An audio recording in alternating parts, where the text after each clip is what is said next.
మనకి 2000 సంవత్సరం తర్వాతే బాగా బలంగా వినపడింది.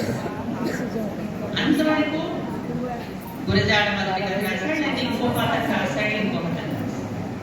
సరే, బండారు అచ్చమాంబ మొదటి కథ రాసింది అనేది ఇంకా ఎలాంటి సెసమిషలు లేకుండా మేము నిరూపించామనుకున్న సందర్భంలో బండారు అచ్చమాంబ కాదు, ఇంకొకళ్ళు మొదటి కథ రాసిన వాళ్ళు అని చెప్పి ఒక 10 మంది రచయితల పేర్లు తప్పి తీశారన్నమాట.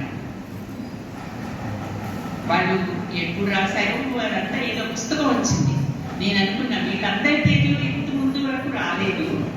బండారు అచ్చమాంబ తొలి తెలుగు కథా రచయిత్రి అనే మాట మేము బలంగా అనగానే ఎంత పరిశోధన జరిగింది. మరి అంత జీతో పురుషులు వాళ్ళ చరిత్రని పరిశోధించుకుంటున్నప్పుడు మనం ఇంకెంత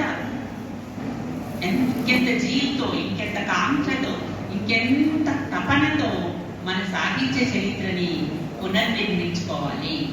మన మొట్టమొదటి రచయిత్రులు ఎవరు, వాళ్ళు ఏం రాశారు, వాళ్ళ రచనల్లో అర్థం ఏమిటి అని. అలాగే చాలా మంది స్త్రీలను అట్లా తోసి పారేస్తారు. వీళ్ళు ఏం రాస్తారు, వీళ్ళు ఏం రాశారు,